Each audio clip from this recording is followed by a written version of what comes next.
श्वेतपद्मासना या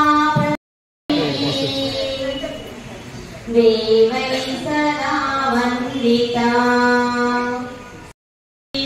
निःशेषजाड्यापहा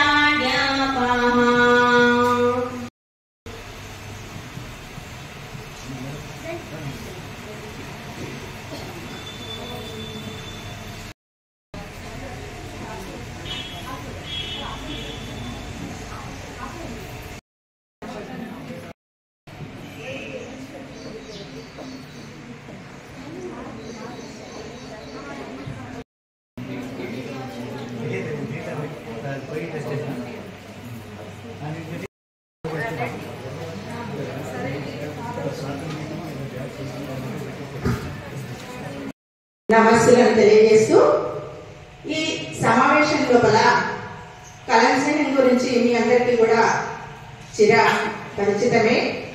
అయితే ఇప్పుడు సుమారుగా 1800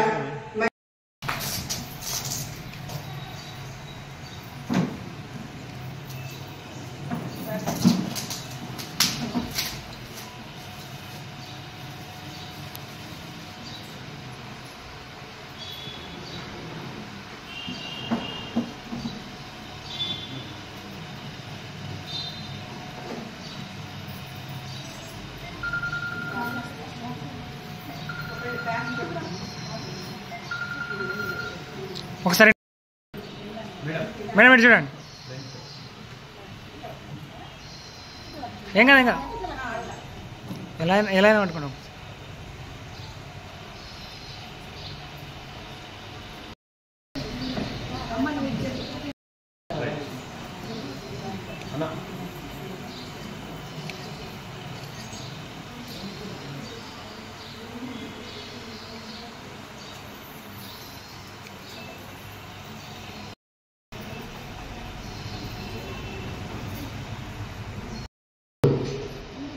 ఆదిలాబాద్ జిల్లా కలం స్నేహం ఆవిర్భావ వేడుకలకు హాజరైనటువంటి ముఖ్య అతిథులు శ్రీ కొత్తవ రాజేశ్వర్ గారికి, ఆర్య వైశ్య సంఘం అధ్యక్షులు, అలాగే సమాజ సేవకులు. స్నేహం ఆదిలాబాద్ జిల్లా ఆవిర్భావ వేడుక కోసం వేదికనిచ్చినటువంటి శ్రీయులు గౌరవనీయులు పూజ్యులు శ్రీ కొత్తవ రాజేశ్వరరావు గారికి హృదయపూర్వక నమస్కారాలు తెలియజేస్తున్నాను. సార్, ఇటువంటి కవి సంబరాలు కానీ, కళాకారులకు కానీ, రచయితలకు కానీ, గాయకులకు కానీ మీరు ఒక సామాజిక బాధ్యతగా వారిని ప్రోత్సహించేందుకు ముందుకు వస్తున్నందుకు హృదయపూర్వక ధన్యవాదాలు తెలియజేస్తున్నాను సార్. అలాగే అందమైనటువంటి జలపాతాలు, అద్భుతమైనటువంటి ప్రకృతి వనరులు, ప్రకృతి కాంత ప్రసాదించినటువంటి ఒక వరం ఈ ఆదిలాబాద్ జిల్లా. ఆదిలాబాద్ జిల్లాలో మేము ఇంతకుముందు మా సినిమా షూటింగ్ చేయడం జరిగింది. షూటింగ్ 15 రోజులు దీర్ఘక్రమంగా చేశాము.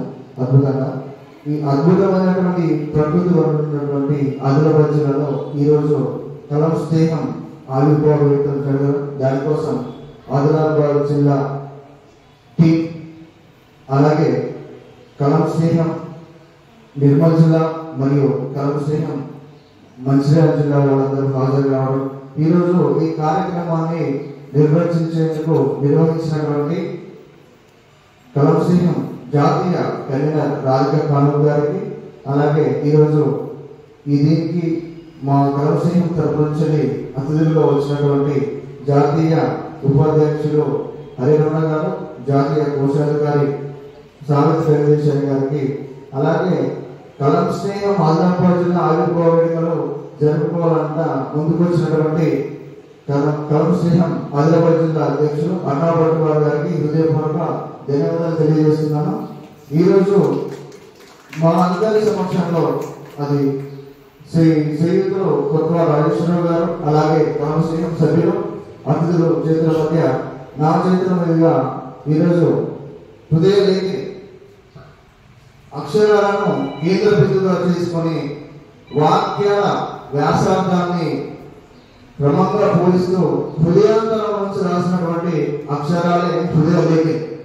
మనకు వృత్తలేఖి తెలుసు, వృత్తలేఖని ఒక కేంద్ర బిందువుగా తీసుకొని చుట్టూ వ్యాసార్థంతో గీస్తాము. ఆవిడ హృదయలేఖని హృదయాంతరంలో హృదయాన్ని కేంద్ర బిందువుగా తీసుకొని అక్షరాలని మెల్లగా ప్రయోగిస్తూ వాక్యాల వ్యాసార్థంగా అద్భుతమైనటువంటి పదాల ప్రతిగతులు అద్భుతమైనటువంటి కవితలు చేశారు. కొన్ని మన కళాశాల ఉపాధ్యక్షులు వారు అద్భుతంగా ఆలోచించారు. కొన్ని కవిత గానాలు. మీకు ధన్యవాదాలు మేడం. అలాగే ఈ రోజు వచ్చినటువంటి మిత్రులందరికీ హృదయపూర్వక అభినందనలు తెలియజేసుకుంటున్నాను. ఇలాంటి వేదికలకు ఇచ్చినటువంటి కొట్వాడ్ రాజేశ్వరరావు గారికి హృదయపూర్వక నమస్కారం తెలియజేస్తున్నాను.